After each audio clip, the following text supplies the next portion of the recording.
Vous êtes sur BioNews Télévision, la télévision autrement.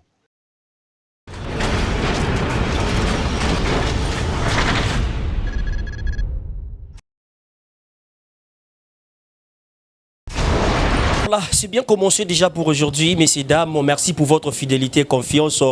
Nous sommes là, BioNews Télévision, et moi je suis Daniel Bika. Le Bika Daniel, autre module 4x4 de la presse congolaise, Massaya Borfelet.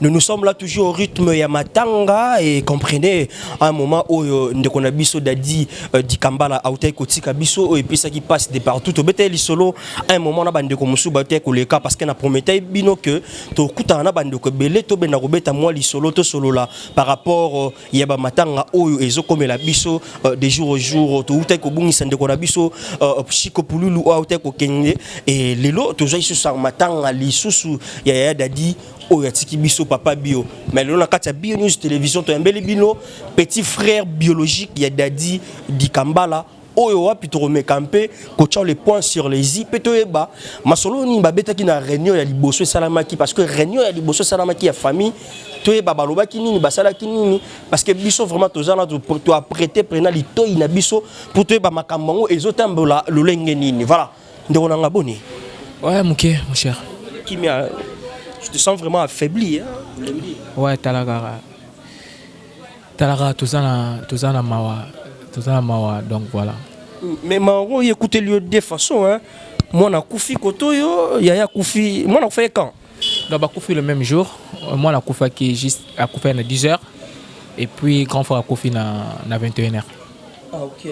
Ah donc moi na Yaya ba Koufi le même jour. Donc moi na Koufi qui na Mama Embo, oui na Mama Emo, moi na Koufi na Mama Emo et puis vers Koufi na Ngalema. OK. Sanga okutela ki wapi yekutela ko na yo zaki na hôpital na mama imbo tu kuta ki ozonga déjà ndako sango kuta ki nga déjà na ndako lokola ngala ko yeba iva kufi na tongo parce que babo ya ki ko yipsanga ba déjà ki nazana na pasi moko déjà boye oyo ne ko kunda mwana parce que mwana zaki bébé na to ko kunda ye ka le même jour wana to lala kité et puis vela ka kufi na 21h baba kité batikanga choc on a égoissé ça l'a vraiment bien té comme ça lobi na ngone na tongo nde ba ko epsanga kino gosse zuyaka boye pour VP akufangene déjà na 21h bien butu à lobi de ça là que na tongo na la mukika bongo après na y place nanda kwa vie voilà il y a pas c'est comme là qui on a tongo ou ta tongo bakunzi mwana pour moi na kwazane bébé directement le même jour il faut bakundaye tant bakunzi mwana et du coup sango batika kio parce que émotion on a go perdre un peu quelque chose comme ça et ça l'a bien été après ba au monde aussi ce que tu es até ba bisayo que Yaya Koufi ou yamba ki ngolo lengeni non moi kundi na ko expliquer ote non moi kundi na ko expliquer ote parce que non mon on ndeti ndoto ndeti histoire ndeti lo mo boye na la la kana o lota nga mo na la muka isila nango malheureusement pour moi et zando toté za ba effet réel et que moi n'en avait ba ke ba ozonga susté donc voilà donc moi on a vu bakei et ozonga té mais bêtement di solo moké izala ki nini au juste ou comme là qui y a dadi parce que les autres disent de partout bazolo balobana bango mais parce que y a pas vraiment assez de précision par rapport à ma comme yo lé qui vraiment biologique aux awana aux qui né dadi na habité ou yebi na histoire ngo bien izaki ni bêtement di solo parce que maneko na banda ko ba précision té par rapport à batu bele balobana bango n'importe quoi au bazo maîtriser message té. Mais toi, tu es là, au petit frère, aux un message, au maîtriser la situation qui depuis banda qui n'a pas commis les lots. Voilà, on a une émission précédente, on a déjà vers Zala qui a cancer et estomac. Qui a cancer estomac. Na début, tant que bandi koyo kapasi, ando kapasi na libumu. Ando akapasi makasi na libumu. Et puis là, tout ça, examen. Bazomo na ina ba levir poza ba maladie ba nyama ba to ba ibindenge zalara et puis azo zo ba soin nango mais libumu aussi les capacités donc estomac wala e ba ndoko pese passe na libumu et c'est là que tout ça l'examen général tout ça examen ba secret ya ba sida ya ba poison examen nyoso en tout cas ton ndoko résultat mususte et un jour quand tu vandi boye azana na fan na mo za la poto mobali na za na l'hôpital mo monene na GB bon amona yigi non dadi azana azo souffrir mais ngambal na ngaza na mo hôpital mo monene to ko sala pe examen mususu et ça là ka bengi nde to kendaka kenda yivo to sala examen suka wana nde ba ko kumona ke azana na problème d'estomac estomac qui déjà kozoka et comment il déjà cancer et puis on est d'accord que ça va organe monsieur ça peut même fallait bah ça là opération le plus vite possible et puis les médecins nous disaient déjà que non ndenge ba ça l'opération ils a ba lukaka ko ndeka ko sauver so nzamba sungi biso que opération l'équipe bien gloire à Dieu bon ce qui peut l'équipe bien té il a comme ma bungisa nzambe moro donc tant ba ça la opération isimbité ndé sali que va kende bon gloire à Dieu. Voilà, donc opération Tambasalango et Simbité. Après, déjà, docteur, déjà, Monaki, Tawana et comment il est déjà aggravé. Ouais, parce que l'estomac, déjà, ce qui est commis dans le cancer, est commis grave. Et commis grave. Parce que, et comme on sait, l'opération Bang, et comme on a la Ranzambe, Asunga, qui est opération les cas bien. Opération les cas bien. Ce qui est là, qui n'est pas l'estomac, qui est poil et longué. Beaucoup PC bakisi mais à niveau comment qui on a déjà tumeur donc et comment qui déjà grave et zalaka bakamoko exceptionnel pour mutabi kanango donc voilà biso la tourne biso et biso ve tozaki biso doit espérer que Simba bon Nzamba décider autrement gloire à Dieu voilà mais c'est comme si ils allaient un peu négliger depuis le départ les bandeli pour examiner Bando Salama, mais Bando Salama bien je crois. Non, négligé par qui? Négligé, tu vas nous Rolanda besoin de près. Négligé, seulement que Dada Zaki Mukolo, il m'a mukete. O Isaac, il faut que le pédiatre, on va consulter pour que le cabas soit pas sur côté. Non, non. Dada Zaki, Aza Mukolo. Donc tant oiseau ko yebisa ba docteur place yazo kapasi ezande place ba docteur ba lukaba yeba nini za place wana bon moni na kisasa les fautes eza pas ba docteur mais non moni na kin ezande ti ba poto te exemple yana ba za pe na ba limite na bango peut-être là mutayo kapasi ba meko ça l'examen par rapport à yazo kapasi ba résultat zo bimala par rapport à l'examen ba ndoko sala tant on peut toquer na hôpital ba ki na capacité ya ko que soit pas makanisa ko kocha yepe na ndenge mususu nde ba yeki komona que place wana ezo pour la déjà il faut ba sala mbangu pona ko sala l'opération donc voilà na ko pesa ba tuka fautité ngado bara merci na nzambe muto a pesa ki biso ye pe jouer. Merci beaucoup, merci mesdames et messieurs, ça fait mal yakoyoka bon ils ont ba blog sur intervention mususu et sala maka et toujours neto ka explication na l'hôpital na biso awa et ça un peu compliqué et surtout que et comment il déjà mois tard par rapport il y a état il y a maladie où ils ont dans nzoto moto pour ba intervenir déjà singaki vraiment singaki makamususu voilà bon docteur déjà coûté c'est qui déjà bandeko que to sala musala ou eko comme nzambe ne muto so l'équipe bien ko sala bien mais tout qui ba bi opération les cas bien opération salama qui bien après s'il quelques minutes n'ende quoi que kotika biso c'était comment non voilà eza nzoto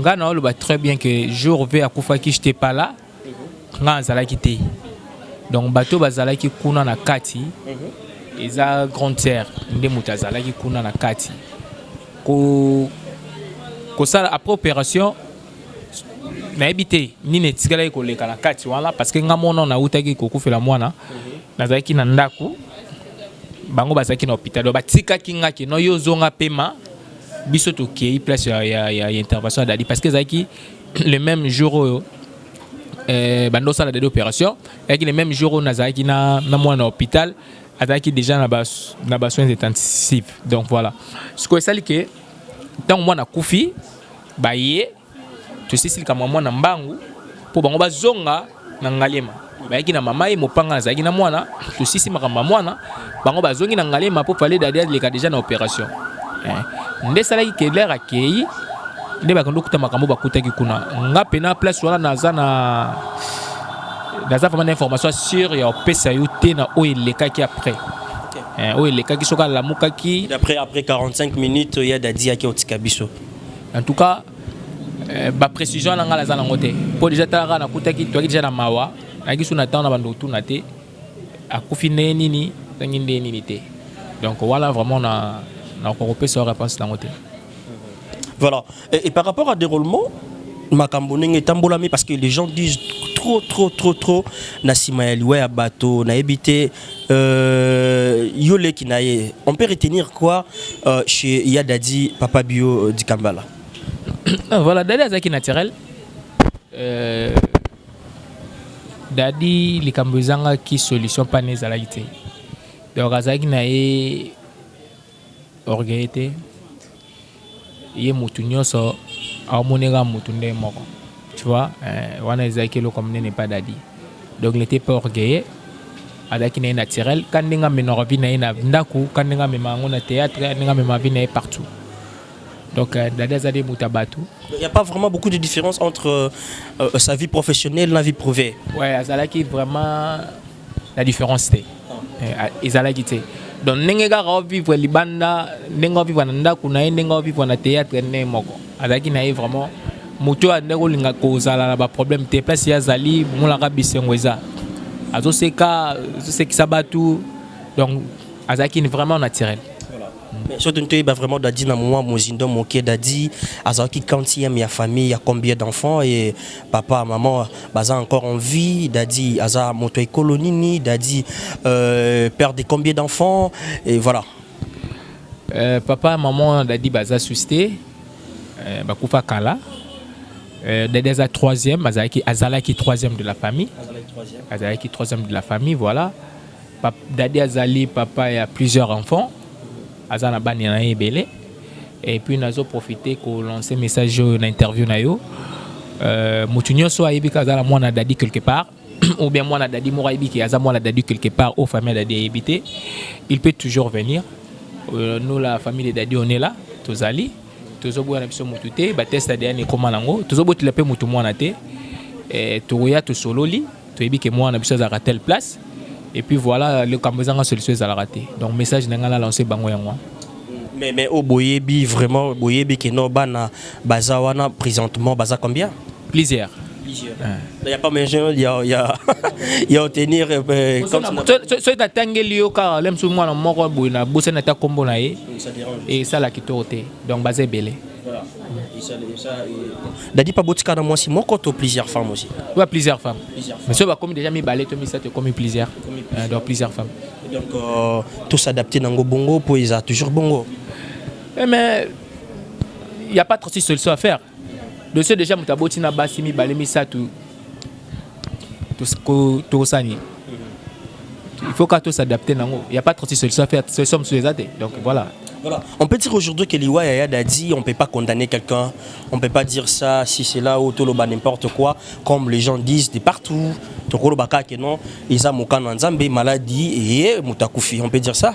Na respect à Dadi, na ndenge Dadi s'appelle si biso na mukili oyo na monde ya théâtre congolaise. Na respect avait tolobaka gloire à Dieu. Nzambe mtapesa biso ye a récupérer tout ce ko funda batu na makambo to moniter to yebité Dadi akufi na normal ndeti batu nyonso. Il était malade quand il a été opéré azaki na cancer ya estomac basali opération l'équipe bien té donc to comme ça Nzambe to le la Dadi calmement na respect na ye na musalo na bisengo ando pesa biso na musala na ye. Est vraiment la chimie. Mais s'il faut reprocher des sons vivants, l'artiste Dadi di Kambala, des sons vivants, trop reprocher Nanine. Notre c'est le Mourawa, et ça peut sérieux. Dadi Azaki Nango. Azaki sa foutiste. Il est pas né le Kambo grave Azaki. donc on mona rara ayaka likambo esila wana nde ezalaki mabe na ye wana nde ezalaki mabe na ye okoye ba raison oyo etindiki maladie ekola c'est ça bon malade peut-être mutazo capable admettons que yozo capable tant zo capable place wana obetiango kara passe à lelo na passe à lobeza ndenge bongo te c'est ça mais malade na yo ngana ipsa yo même biso nyonso oyo toza oyo na ba misala oyo tozo sala oyo boy so yo ki libumo suyo o loira na calma non on a continué na boulot na nga on l'a réalisé le côté tu vois et ça pas na été et ça presque pas la biso nyonso ndele rekomara ozo koka susté ndek to ndara toujours ko luka docteur donc c'est un peu ça donc yango na ka reproche yango wana kaka mais à part wana en tout cas Dadia Zaki play ataso yoki ba témoignage ya ba collègue na o ba obima lelo ba episode que Dadia Zaki play ataso aye ayebi na yote oyenoka sika na bantu na suka atuni ba o ayebi wana nani yozo yambe bonne ni oyebi ete non Zaki toujours kopesa ba tout conseil kolinga toujours mutu a évoluer donc koto na vraiment na problème te. Mais lelo de jour au jour makambango ezo koma ezo ya basango lelo ekoma ki na libota ya bandeko Chiko Pululu mikolo mileki ezaki na libota ya ba mama Mindondo mikolo mileki misusu ezaki na libota ya papa na biso Mundweri mikolo mileki ezaki ya lelo ekomi ya bino et toujours na rang na bango on peut dire quoi pour na yango liwa ezaka liwa nzambe ne mutapesa nzambe mutazwaka wa liwa ezaka liwa nzambe mutapesa nzambe ka mutazwaka eza bango batano bango ekoki c'est normal tu vas pas le baka parce que baza bango nyonso ba artère comédien mais ba kufi bango nyonso pe jour morote liwa eza partout ndepeto sola nonga pe na kobi mapeka bo biso ke no mutoto sane mi so kufi tu vois donc ngai na respect ya bato wana nyonso na mona nga tina to robeta suba masolo ngote to zonga to le la dadi et puis la vie continue biso to tikali to continuer à vivre liwa ezaka liwa biso to tikali to continuer à vivre première réunion au Salama déjà il y a famille bozo qui likanisi là mu ya kosangana pour me camper pour voir comment la situation est que se présenter et se présenter peu bien na miso ba paya na miso ya misala ya ba ningani ya mosala ba ningana ye o ya nzinga ya quartier bandeko na ye comment était la situation bo moni ndenge nini bozo penser nini il faut qu'on rajoute nini ezozanga nini il faut qu'on longola c'est comment un peu non mais jusque là première réunion il rien de grave et là au moins il y a grave exacté ils allaient ka biso des familles to pesa na ka juste ba idée mais les le samedi à lelonde vraiment to ko kanga vraiment programme to kanga pina programme samedi à lelo ba mikolo bazala kité ya famille lelo ba ozala la plupart déjà au bazala kité lelo ba ozala bino boza presse to ko pesa bino ka position donc on reste en contact to pesa bino position lelo après réunion. Je pense que tu as mon numéro, j'ai votre numéro. Donc, on a sûr que ceux qui te solo li lelo, na rosa le feedback pour nous ipsa yonde ni te solo li comme ça yo pour ipsa bato bazana ngo besoin. Voilà juste ba réunion stratégique ya ba place matang ekoki kozala place ezala décision na bino famille to ezala décision mo sala. Bo solo la kala milliard. To ko solo la biso famille to solo la et puis te proposer ba famille na mususu wana et puis bango ba otala par rapport ya proposition na biso et puis to solo li de la dit az acteur monene to zo décision biso moté donc az la famille mususu za ngambo wana to solo to sangala to ebaka quoi faire comme ça à ce moment là ndé to pesa bino siko précision. Voilà, comme vous parlez aussi de la famille artistique, est-ce que présence na bango ezalaki parce que yo za de la famille, est-ce que famille artistique bah signali vraiment présence na bango pendant moment il y a pas si il y a maladie aller-retour kendo hôpital au longwa a sala bo oto esabiso ka intervention ya ndeko moko azali bana mboka ne atinda ki ba kena hôpital moko za na GB etant ba comme na GB ne basala ki o ba ko sala assistance ya famille artistique ezalaki et se présenta ki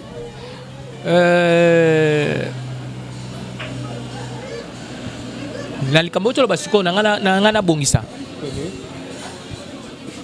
mutapoto bazaka déjà na hôpital na bango bazaka déjà na hôpital na bango donc a proposer ki ke ba kokipe ko sala examen pa na bango tu vois, bakoki pe ko ça l'examen pas na bango. Mais Dadi a su soutien tout le monde. Dadi a su soutien tout le monde. Donc batu nyonso o bakoka ko soutenir Dadi, ba soutenir ki Dadi. Nazo profiter pour na pe ko pesa merci na Maman Olive pour bandaki na biso na malade Dadi na pasi wala. Et puis azo continuer na biso ko kabula na biso mawa ti sikoyo azo kabula na biso mawa batu nyonso o ba soutenir ki Dadi na musika na pembeni avant kufa. Mon frère, pardon, tu sais pourquoi je l'ai dit? Parce que le majeure personne disent que tant on a bino azaki n'a pas si beau assistant quitté. Tant on est le loi koufi boko tellement beaucoup ya on a sala ki boye o ba ki côté la boye yango monde na pour ça que non comme yo zaki vraiment na famille pour faire comprendre bandeko non assistance ya moto boye zalaki yango na otiko lo ba déjà na bi ke batu nyonso oyo esenga ba soutenir Dadi ba soutenir ye. Donc pour être bref batu nyonso oyo esengaki o bino bezo mona ke fa ba soutenir Dadi il était là. Ba comédien ba koya pe bango nyosté oyo ba yaki wana baza ba comédien ata moko sora yaki azo représenter ba comédien, tu vois. C'est-à-dire que Dadi a jouaki soutien ya batu nyonso ba comédien ba yaki et on a profité pour pesa bango merci na ba soutien na bango wana puis bazo continuer ko soutenir biso tisiko. Merci na Maman Olive P parce que azbandaki na biso na pasiwana na malade Dadi et puis azo continuer toujours ko soutenir biso tisikoyo na ndenge Dadi atiki biso. Donc merci, vraiment merci. Merci na batu nyonso vraiment ndeti nga pe boy naza na batu bazo soutenir ngai. Merci ndeti exemple ndeti Maman Brigitte Bumba. Merci vraiment na soutien na EP par rapport ya ndenge azo continuer peka ko soutenir nga. Donc merci na batu nyonso o bazo soutenir biso et puis ba soutenir biso l'air Dada zaki na malade. Gosto beta moi li solo ya Dadi parce que tozo solo ya Dadi et ça peut tozo profiter na hommage ya Dadi moli mona epé mana kimia toujours parce que ezan zela biso nyonso oyo to utaki pe to ya ki beta biso mo bon na mon cœur ya Dadi na yebi ko zale ki na ya botamaki yo za 40e ngaza mona suka. Ah, yo venons nous clôturer. Boza combien? Toza 6. Toza la ki 6. Boza la ki 6, botika li 5. Donc depuis na bino bobotama mota li boso ku faisait ya Dadi.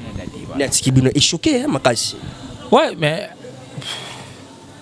parce que souvent li ouais été même tali boso fongo linzela akufa boye o bozaki ne prêt à kufi. Surtout écoute na mwana. Mwana kufi on a 11h. Na 10h, il y a kufi on a pourquoi? Ouais, parce que nous avons expliqué au thé parce que nous avons expliqué bandeli nous avons dit la lali et puis nous avons ici là. Alors que la réalité ici la thé ici la donc vers aux on a suscité moi nous avons suscité.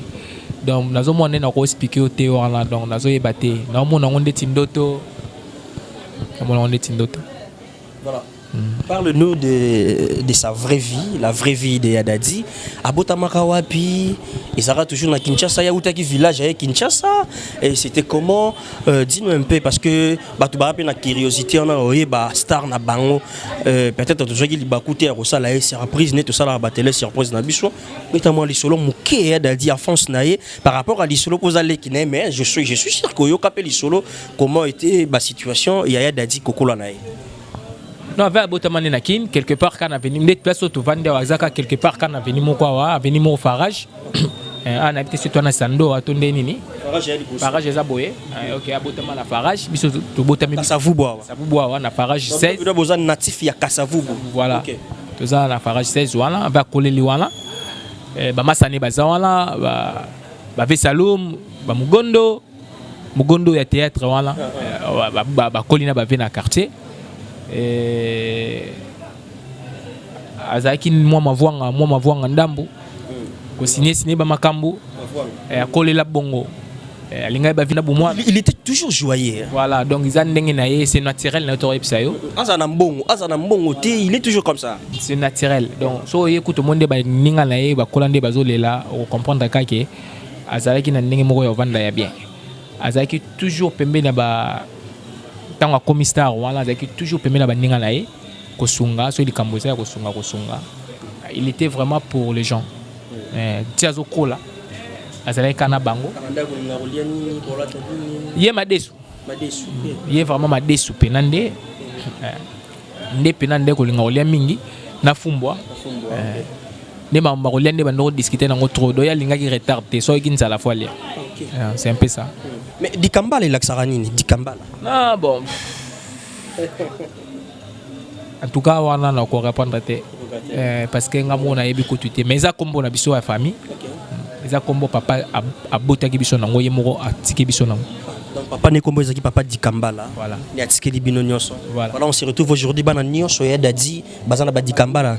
Na bana yo pe? Biso nyonso na bana na biso tout ba Dikambala même ba koko na ba ba Dikambala. OK. Mais il faut savoir ce qu'est l'Axanini, non? Mais moi pas si parce qu'on a essayé mais on n'a pas trouvé. Vous avez battu colonie.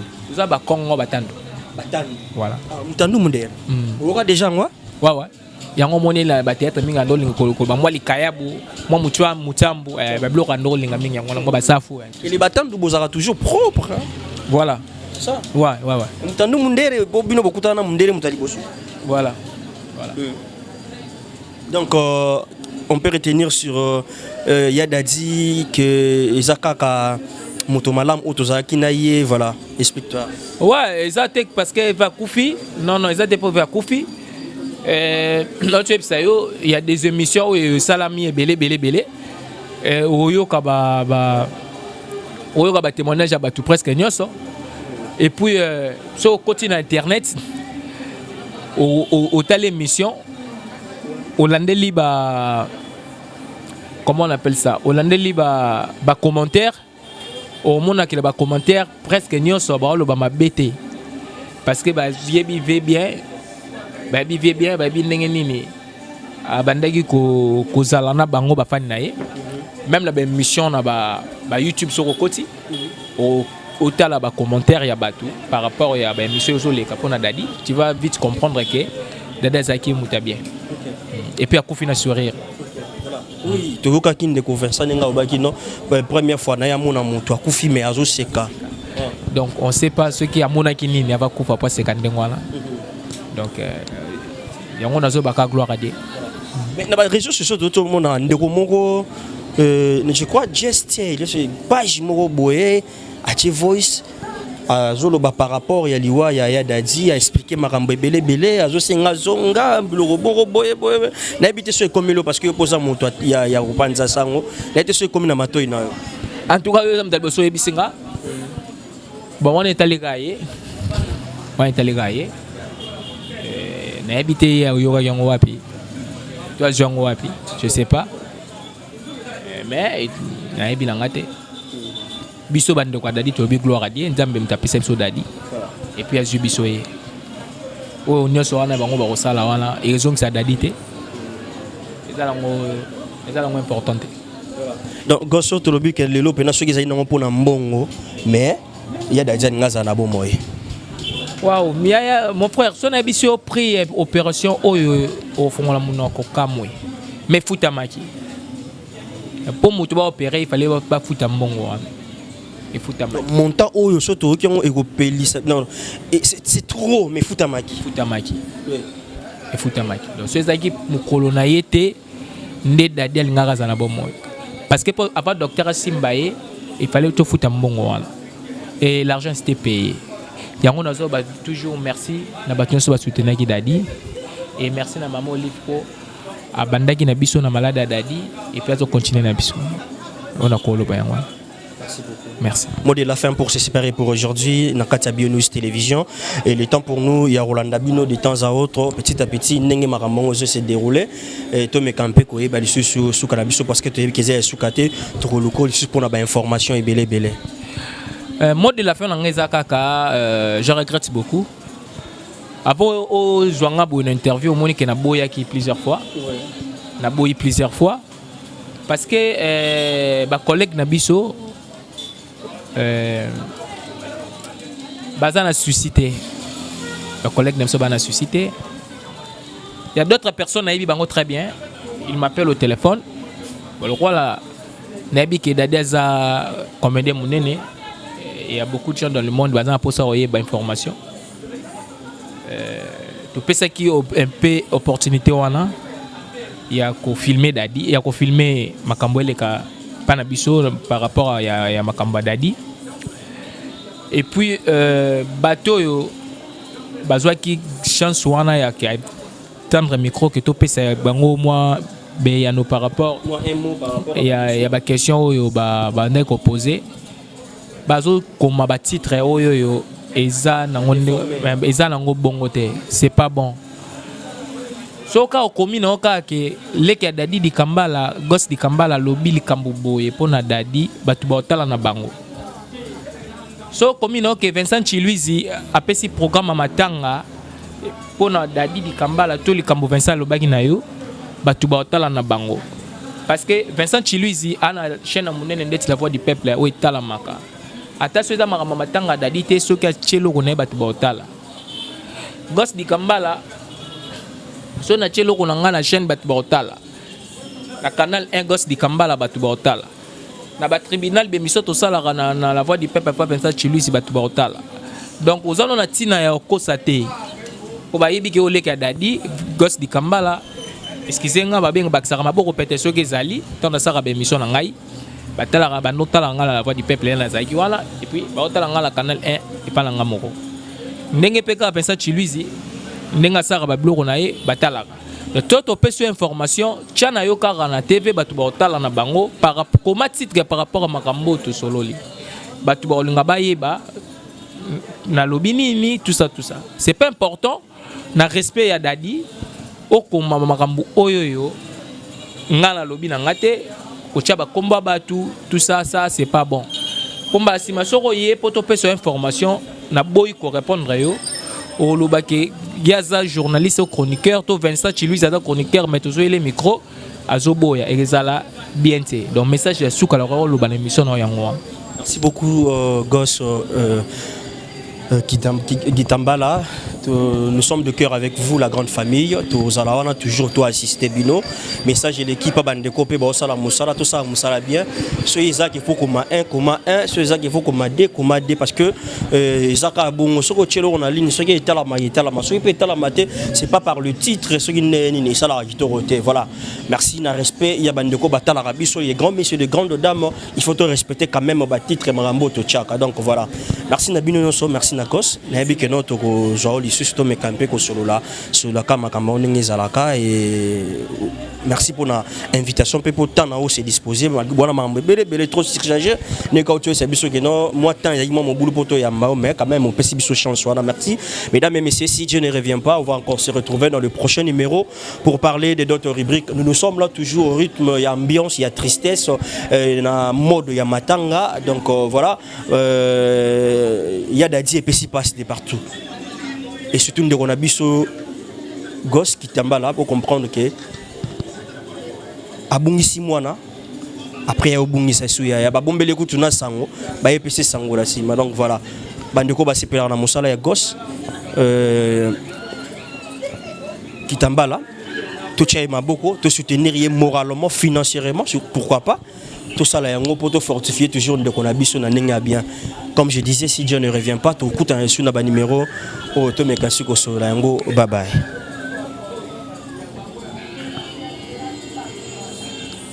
Vous êtes sur BioNews Télévision, la télévision autrement.